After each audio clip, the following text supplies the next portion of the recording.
కాంగ్రెస్ ప్రభుత్వంలో ఎస్ఐబి ఇంకా still tapping of anybody చేస్తుందా లేదా అదొకటి చెప్పండి నాకు. ఏంటది? ఈ రోజు ఎస్ఐబి ఉంది కదా, స్పెషల్ రేవంత్ రెడ్డి గారి ప్రభుత్వం ఈ రోజు ఎవరిని ట్యాప్ చేయట్లేదా అదొక్క మాట చెప్పండి. ఒకటే చట్టానికి లోబడేసేసి ఏమైనా అదృష్టం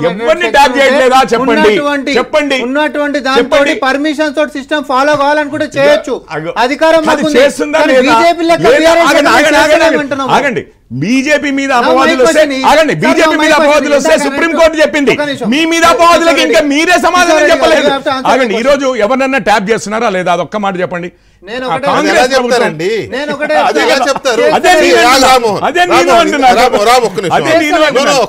ఎట్లా చెప్తావు?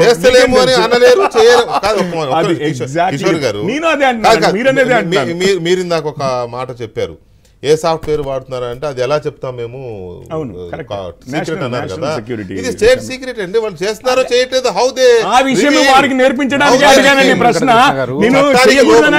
నేను చేయకూడదనట్లేదు, ఆ విషయం వారికి అర్థమయ్యేటట్టు చేయడానికి అడిగాను. లోబడి యాంటీ సోషల్ ఎలిమెంట్స్ కంపల్సరిగా చేయగలగాలి, లేకపోతే మనందరం నష్టపోతాం. వాళ్ళకి ఆ స్వేచ్ఛ, ప్రభుత్వానికి రైట్ ఉంది. తప్పనిసరిగా అండి. చేస్తున్నారా లేదా అంటే ఏమో తప్పనిసరిగా చేయాలి, చేయకపోతే ఆయన ప్రభుత్వాలు చేయకపోతే తప్పు. ఆయన end of the day after all he is a spokes person media నేను ఎగ్జాక్ట్లీ అదే. కాబట్టి ప్లీజ్ నా క్వశ్చన్ కి ఆన్సర్ రాలేడా? ఆయన కూడా ఏం తెలుసు నీకు ఆన్సర్ ఇవ్వడానికి? నీకు ఎలా తెలియదు, ఆయన కూడా తెలియదు. మనం ఇక్కడ ఏంటంటే మనం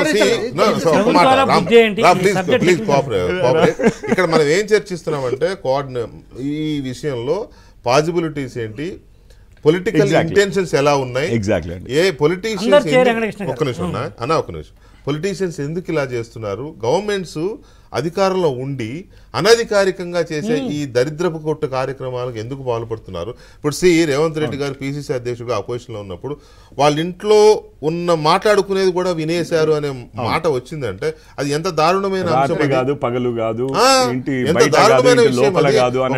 రేవంత్ రెడ్డి గారు ఆయన ఎవరో కానిస్టేబుల్ ఈ హ్యాకింగ్ ద్వారానే కొంతమంది మహిళల్ని లోపరుచుకున్నాడు అని అంటే ఇంకా దీనికి ఎక్కడ లిమిట్ లేదు.